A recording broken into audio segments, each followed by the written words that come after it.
మగవాడిలో పరస్త్రీ ఆశ ఉన్నదని ఎలా తెలుస్తుంది అంటే, ఏకాంత ప్రదేశంలోనూ, పార్క్లలోనూ, నదీ సముద్ర తీర ప్రాంతాల్లోనూ కారణం లేకుండా లేదా ఉన్నా, మాట్లాడినా ఉద్దేశ్యము ఉన్నట్టే.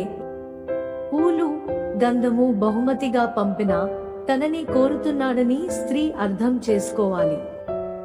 సరదాగాను, వేళాకోళంగాను ఎక్కువసేపు మాట్లాడేవారు, అవకాశాన్ని బట్టి తాకడానికి ప్రయత్నించేవారు ఆ కోవలోకి వస్తారు.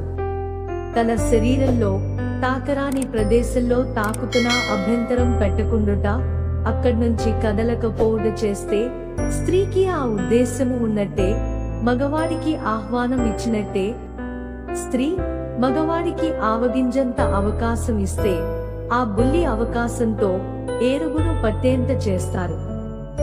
భర్త భార్యను ఎప్పుడు తాకాలి అంటే, వివాహాది మంత్రాల ప్రకారము, సామాజిక ధర్మం ప్రకారము భార్యకు ముందు కడుపు నిండా తిండి పెట్టాలి, కప్పుకోవటానికి, సిగ్గును దాచుకోవటానికి బట్ట ఇవ్వాలి, అన్ని వైపుల నుంచి రక్షణ భద్రత ఇవ్వాలి.